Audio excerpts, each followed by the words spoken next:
I'm happy to receive Mr. Darryl Plandowski, who has been an NHL scout for the last decade and more. He has been with the Tampa Bay Lightning the last decade. Congratulations for winning the Stanley Cup, Mr. Plandowski. How does it feel to be a Stanley Cup champion? It feels good. It's been, like you said, I've been doing it for 22 years and 4 times to the finals, and this is my first win. So I was a little antsy, but relieved when it finally happened. In a way, you kind of participate to build this team. So how does it feel to be the builder of a winning Stanley Cup team? Yeah, there's so many. I mean, it takes a long time. You look back at this thing probably started 12 years ago. My first draft was Victor Hedman. So we've had lots of highs and lows. I mean, you get excited when on the highs, but you feel the lows as a scout. You feel the lows, but it takes a while, and you keep hearing it. You know, you got to lose before you can win, and I guess that's true because that's kind of how it happened for us. And you have a last draft with Tampa Bay Lightning, and you just have a new position with a new team. Can you talk to us about that a little bit? Yeah, this is my last draft with Tampa Bay, and starting Thursday, I'll start with the Arizona Coyotes and help with their draft. We just hired Ryan Jankowski, who was with Buffalo last year, so Ryan and I looked to put together a good team of scouts and get started. And how do you deal with playing with 2 teams right now? I mean, I'm sure you're a professional and you concentrate on the draft with the Tampa Bay Lightning for the last time, but still, I guess you start to a little bit thinking about what's coming up, right? You do. You do. The nice thing or the bad thing for Arizona is they don't have a first, second, or third, so it's not like I can influence the top end of the draft. But I have loyalties and stuff to Tampa Bay, and so I don't mind putting off this for the next couple of days and then starting fresh with Arizona on Thursday. I'm sure you're happy about your new role, but how does it feel to leave a team that you have been with for so long? Yeah, well, you certainly get loyalties to the people in the organization, whether it's even the owner. One thing in Tampa Bay, we've been treated extremely well.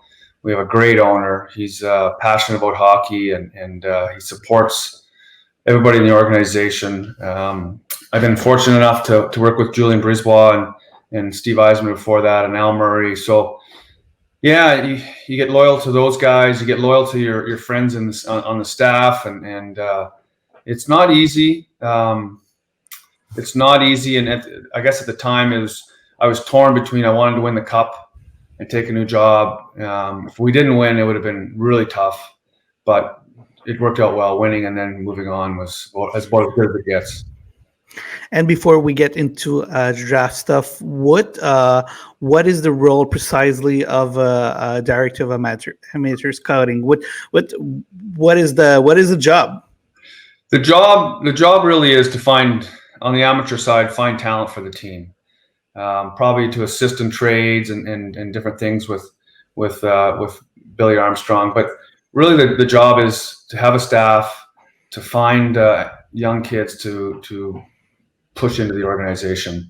And I mean, I've believed this for a long time, but I think you're seeing it more now than ever, is that the amateur draft is just so huge. If you don't have young kids coming up, or if there's a hole in your development and there's nobody coming up for a couple of years, you really pay a price. So it's my job and our job as the amateur side is to draft well and then push them along into your pro development, and your amateur side is I've always thought it's super important. I think you're really seeing now how important it is. And how have you seen the evolution of the players in the last 20 years? I mean, how the game has changed. Did you still notice the change every year?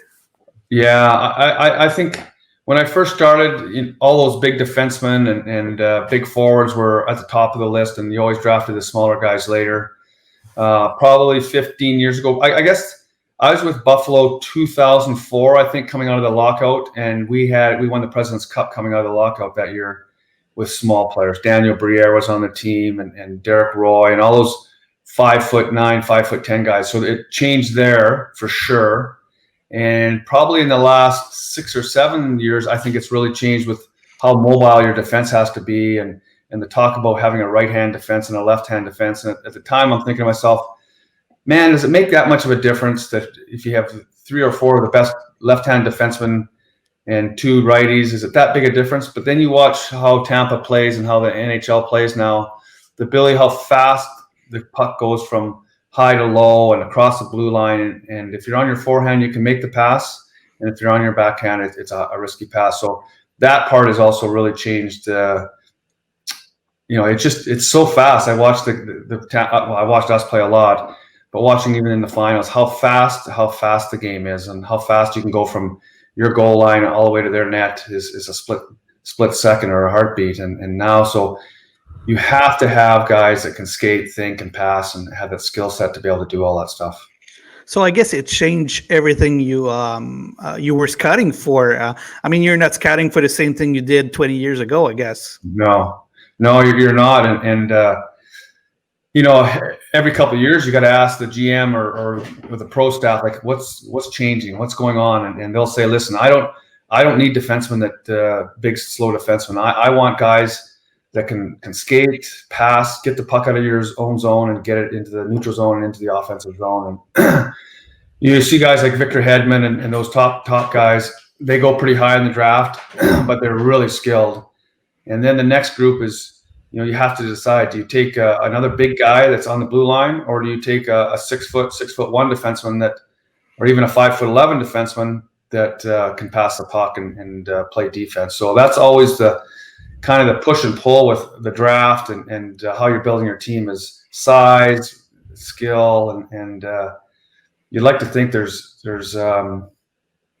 I guess if they're strong enough, it doesn't matter what size they are. The power is the big thing.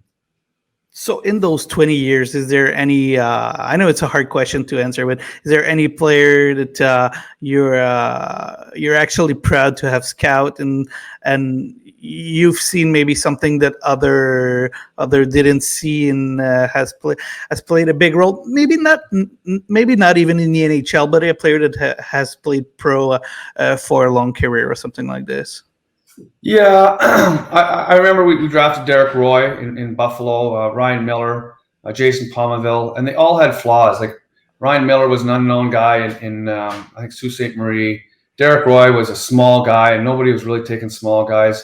And Jason Palmaville, it was knock on him was his skating. He'd never skate well enough. I don't know if you guys remember Jason in Shawinigan, but he could score like there's no tomorrow, but getting up and down the ice was a problem for him. So in Buffalo, it was guys like that. Pittsburgh, I was there only 2 years, so there wasn't much of an impact there. But Tampa Bay, Palata, we got out of Drummondville, a 7th round pick was for us. Michel Boucher was a big push on that. But our staff, if you can pull guys out of the second half of the draft, and guys like Palat, who are such a mainstay for your team, and even at 30 years old was a big push for us to win the cup this year. If you can do that every once in a while, you don't have to do it every year, but if you can get guys at the second half of the draft every 2 years or every 3 years, it sure helps your team out. I mean, the Lightning has been crazy good to find some late bloomer in the queue in the last couple of years. Marchessault was one also. The Lightning have done a really good job on this side. How do you do this, guys? Well, we've always had good scouts. Michel's done such a good job in Quebec. Julian's tied in with a lot of guys in Quebec, and we just, I guess our system, we allow guys to have the freedom to bring players forward, and we listen to them and we go see them, and we always hope every round we want to steal a player. I think the numbers say that there's probably a 10% chance of a player playing 100 games after the third round. So from 4, 5, 6, and 7th, there's only probably 3 guys that'll play 100 plus games, and you just want to get one of those guys. Again, you don't have to do it every year, but you sure want to try to do it every year. Yeah, and for most people in the NHL and in the hockey world, you're Darryl Plandowski, the Scouts. But for us in the Q, you're also the father of Oscar Plandowski, who played obviously for the Charlottetown Highlanders. So Yeah. maybe tell us, how does it feel to scout your own son? It's tough. It's not that easy, because you always see the flaws, and you're trying to be a positive influence. But he gave up a scholarship to come to the Q. A big reason was his mom and even myself wanted to see him play more. So that was a big reason that he came to the Q to begin with. But it's fun to watch your kids play. I've got 3 boys, so it's fun to watch them play. It's tough to stay positive all the time, but it's a tough league, and you have to take the good out of what you see, and work on the negatives, but for sure push the positives. For people who maybe doesn't know him, what kind of player he is? Well, he's his mom's a power skating instructor, so he takes pride in his skating. So he's always been able to skate well. I think he wants to be more of a two-way, good defensively, add offense, be able to be on the power play. I think those are his goals. So it's a tough position. He just switched to defense a couple years ago in Bantam, and so he's playing a little bit of catch up on just techniques and ideas, but you don't realize how tough the position is until you have somebody in that position. It's easy to play forward and always try and score goals, but the hard part is playing defense, getting the puck, and then actually doing something with it. And so he's experiencing a lot of new things, and he's got a good coach in Jim Holton and a good environment in Charlottetown, and he really enjoyed it, and so hopefully he can continue to progress. So if I'm not mistaken, it is draft year this year, right? This will be his draft year, and there's added pressure. I've tried to tell him that it's not that big a deal, and I tell everybody this, that it's a 17-year-old draft, which makes it incredibly tough on amateur side to pinpoint who's going to play in the National Hockey or who has a good chance. Other than the first 5 or 6, maybe the first 15 guys, they have a really good chance. But then it kind of goes all kinds of directions, and so I try to tell him that it's not what you see today. It's the guys that can continue to develop into their early 20s and mid 20s that have the best chance to play and have a long career. So talking about the draft, let's jump in it. How did it look the last couple of days for an amateur scout? What is he doing, and is it really busy right now, a couple of days just before the draft, or is it most of the job is done and it's pretty relaxed? Most of the job's been done. I mean, you can only rehash these players so much. The Q has started a little bit earlier, so we've had a bit of a chance to go back and watch.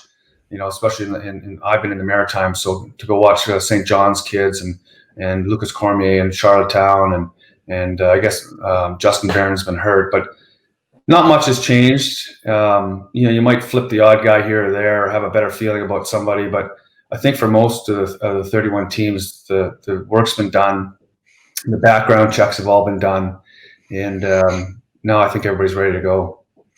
So is the beginning of the season could have any kind of change, or could affect the ranking of a player the last couple of games that we've seen, or it will be more some confirming thing? So I think it's more just a comfort level of the guys, and just having they're not injured, they've been playing, it's still the same player you saw 6 months ago.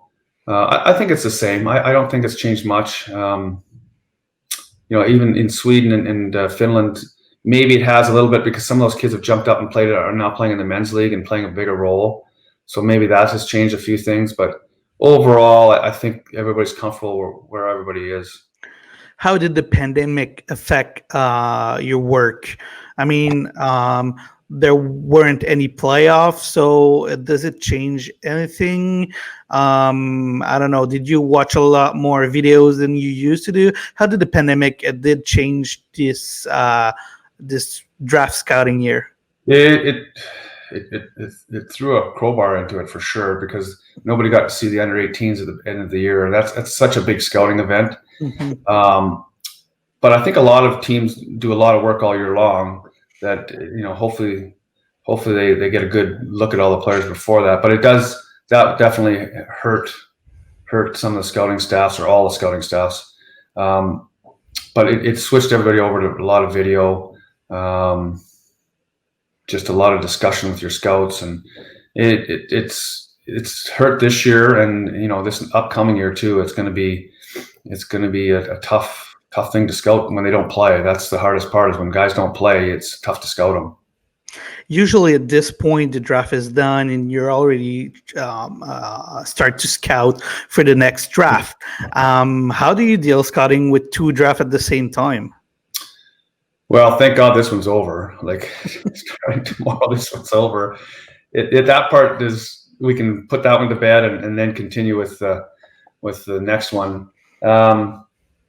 The hard part this year is just, I'm sure everybody's got a list of young kids coming up, but they changed so much from 16 to 17, and nobody knows really where they are, where they were playing this year. And if you find out where they're playing, it's finding, how have they developed? Have they grown? Have they gotten stronger?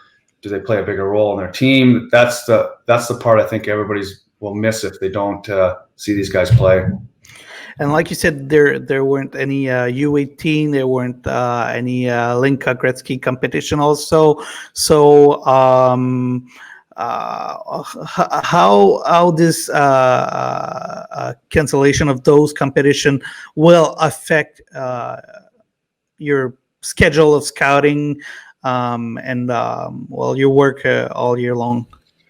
Yeah, this year, we always start off the year with the Ivan Holinka, whether it's in Edmonton or in Bratislava. So that's the first part that you get to see the upcoming players play, which is really nice, because you can at least decide which countries to go watch players in.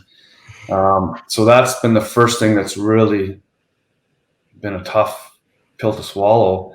The next part will be who's actually going to play. Like, I know even Quebec, I think today they're talking about canceling games in the red zone, and I think that's the Montreal and Quebec area. So the hard part will be who plays, when they play, if they play, quarantining. You go into the States, you come back to Canada, you got to quarantine. Myself in the Maritimes, I leave the province, I got to quarantine. Will the OHL and the Western Hockey League start on time? They want a December 1st starting date. With the pandemic numbers going up, will they start on time? So there's so many things over in Europe. I think only really Sweden and Finland are going right now. They don't allow some countries to enter their country. Some games won't have scouts attending. So it's kind of a scouting nightmare right now. Yeah, I guess it is. And video, like, that's the other thing. So everybody will be switching over to video. So now you're hoping that all these games, and most of them are pretty good now. Most teams have video, but it's not easy to scout video. It's a nice complement tool, but it's still nice to go see the player play and just see how his body language is and how hard he tries away from the puck. There's so many things outside the visual that are important to be able to play. And add to this, some players have been injured for long term, and there's some high talent player in our leagues like Justin Barron and Hendrix Lapierre. So how do you evaluate those players that haven't played much on their draft year? Plus, they didn't have the chance to play much because of the pandemic too. So how hard does it make your job to kind of sell the players to the team? It's difficult. Yeah, you have to. I know most teams will probably start watching these kids when they're 16, maybe the under 17s for in Team Canada tryouts, and getting a book on some of these guys. But some of the biggest the biggest problem is when they get hurt. And we run around early in the year trying to make sure we see everybody at least once, so that if it does happen that they get hurt, at least you have a book on them. It's hard now to take guys that are real injured, and depending on their injuries, because you rely on that player so much. So if you take an injured player in the first or second round that is an iffy player, like you don't know if he's going to come back or what the problem is going to be coming back, it creates a hole in your development or your structure. So it's a lot easier when you have multiple picks, and I know teams have multiple picks this year, to be able to say, listen, we've got a couple guys that we really like already, and we have a chance to really knock this draft out of the park if this guy we draft this guy and he turns out. So there's a little risk reward, but sometimes the reward is real high, and that's what will push teams to draft the injured players. And the draft is tomorrow.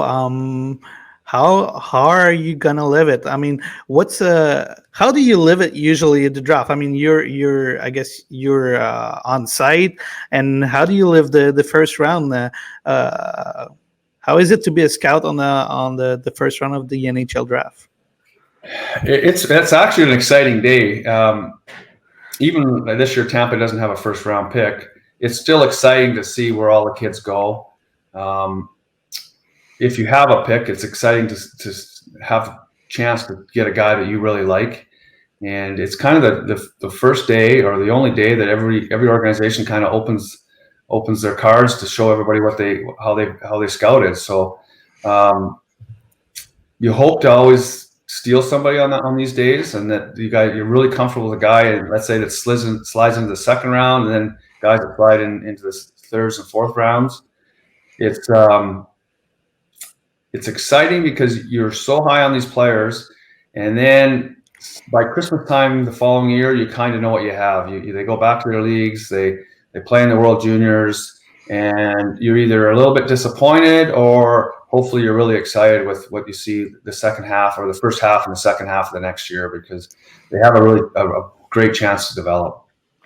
And I was talking to other scouts a couple of days ago, and they told me it's actually great the first round because you have the best seat in the house. And my perception would have been before that scouts are pretty busy on the first day of the draft, but they told me it's not that busy. Is that the same thing for you? That maybe most of the job is done, and it's actually pretty relaxed for scouts? Yeah, most of the job's done. I've been on the staffs that have picked early, which is incredibly stressful. And then I've been on staffs years we pick in the middle, and you kind of just wait and see who's not picked, and it's an easy pick. And then pretty much the same in the second half of the first round, is that you're just waiting to see who you like is still there, and it's a comfortable way to pick the player. The most stress is the top 5 or top 10 picks. It's a stressful day because you want to get the best player that's still available, and you don't want a lot of mistakes. Because you need that player. You're picking at the bottom of the draft because you need players, and you just want a good player, and that's where the stress comes in. But in the middle of the draft of the first round and the end of the first round, it's pretty relaxing because you're just going to get a player you like. In those cases, when you say it's pretty stressful, is there a lot of back and forth with the GM on phone, a lot of question, maybe a trade option? In those situations, does it move a little bit more faster, I guess? I think most of that's done before the day before, or your scouting staff gets there 3 or 4 days early. You discuss all these options, but most of it, by the time you're at the table, you kind of know who's going to go. You like to know who's going to go 1 and 2, every year's a little different, but you like to know who's going. If you're picking 1, you like to know who's going 1, and then have your scenarios, who's 2, 3, but I think most of the work's done, and it's just the stress comes from you want to get the best player, and because there's everybody, your fan base and everybody will pick it apart if you don't. I mean, you live in Montreal, you know how that's like when they pick that player apart if he's not the best player that was still available. So that's where the pressure comes. I was actually talking to Alex Rouleau a couple of days ago, and the Blackhawks draft just behind the Montreal Canadiens, and I told him that maybe they're gonna steal a pick, then we're gonna talk for 20 years in Montreal. So That's what happens. yeah, The Canadian, Vancouver, all those, especially Vancouver, Toronto, and Montreal. Those fan bases they'll pick that player apart, and so as a scout, you just want to get the best player, and there's you can argue that sometimes you can argue all day long on who the next best player is, but you just want a player that can come in and be a good person, help your organization, and hopefully allow you to win. Talking about the players, how long before the draft the final list for a team is generally complete, or do you ever have a final list? I think most guys, they have their meetings sometime in the spring, and that would be, I would say, probably 95% their list would be their list, but it changes. I mean, our thing in Tampa was that it's changeable until the morning of the draft, and we hit the print, and that's pretty much our list set. So, I mean, at 17 years old, there's so many unknowns. You might, the day before the draft, hear something about some player that there's some off-ice issues that you maybe make a switch and don't want to deal with it. So I think right until the morning of the draft, I think most teams' list would be a little bit flexible. Is this year, many people talk about this year like if it's a deep draft and a big draft, maybe a draft that's going to last through the years. Is that your feeling too as a scout? I like this draft. I think there's some really good players in this draft. It's funny. There's some years you think are going to be really good drafts, and 5 or 6 years down the road, you're like, geez, it wasn't that good a draft, but it sure seemed good at the time. And then the flip side is you're like, it's just going to be an okay draft, and you're shocked how many good players come out of it. But this year, I do think it's a pretty deep draft. I think there's lots of good players, and I've talked over with different guys. I think the average hockey player in the world is getting to be pretty good. The U.S. is producing a lot of players. Canada is producing more, lots of skilled players, and Sweden, Finland. I think the average is up 10 or 15 years ago, where it's pretty good. It's just how many high-end guys are there in the draft. So you want as many high-end guys in the draft as you can get on your draft board and draft them, and then that's the part that varies from scouting staff to scouting staff. Is everybody has to decide what a high-end player is. We agreed that we wouldn't talk about specific player, but I'm pretty sure the Lightning won't draft Alexis Lafreniere. I'd be surprised. It would be a big surprise. So what makes him so good? What makes him the best junior player in the world? He's incredibly strong. He's a powerful young man. He can score goals, which is not that easy to like. It's hard to score goals. Some people have a knack at it. He's got that knack. He is. I wouldn't say he's a dangler. I think he's a more north-south player that has no problem getting into the tough areas of the ice, and that's the hard part. That's a lot of guys want to play on the outside and shoot from the outside, and this player seems to enjoy getting in the tough areas and have the patience and knowledge how to score goals. And those are hard guys to find, because when you get against men, it's easy to go on the outside. It's hard to go on the inside. I'm not a scout, but there's a thing that I know. You're going to tell me if I'm right or not. But I find him so unpredictable. He does so many things that I'd say most of players wouldn't think of, and most of fans wouldn't think that he would do something like that. Would you agree that he is kind of unpredictable on the ice? Well, I think it's hockey sense. That's if the shot's there, he takes it, and at the same time, he's got real good awareness to make plays, and that's what makes him unpredictable, is in a good way. That some guys are just they're going to pass. Some guys even goalies, they know he's probably going to shoot. With this player, he has the ability to do both, and that's what makes him effective. So we talk about a bit of the first round. How does it work for the second rounds and the rounds after for a scout? Does it move a little bit more? Like we said, it was a bit relaxed for the first round, but would you say it's a bit more stressful for the 2 to 7 round? I don't think so. I don't think so. I think you're usually you're aware of who's off the board, so you're kind of always taking that player off and who's the next best, and who kind of the 5 or 6 players or before you that are picked, you're already kind of saying, okay, if this player's here, this is the guy we're taking. If he's not, this is the player. So you kind of know, you have a good idea who you're taking as it gets closer.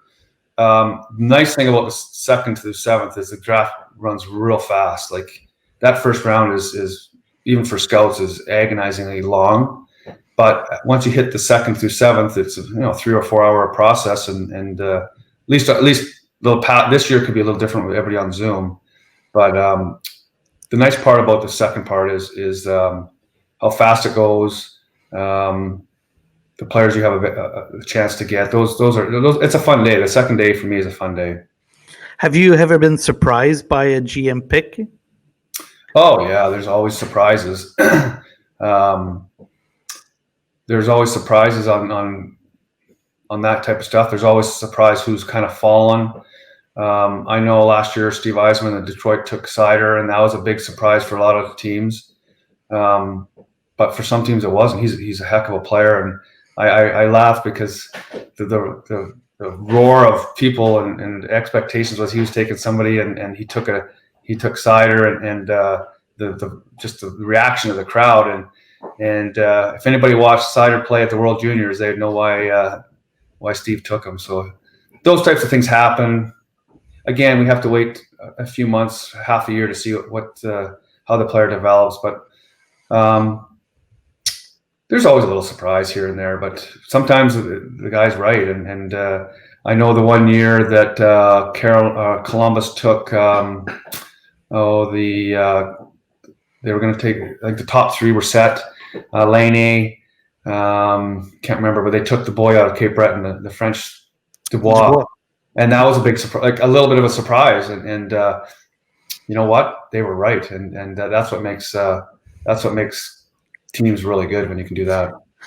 Mr. Plandowski, I want to thank you for your time. I want to wish you good luck with the Arizona Coyotes. But first, I want to wish you good luck with the last draft with the Tampa Bay Lightning, the reigning Stanley Cup champion, a team that you helped build. Congratulations again for this, and thank you so much for your time. And looking forward to follow your work in Phoenix. No problem. Thanks, Alex. Thanks for having me. Thank you.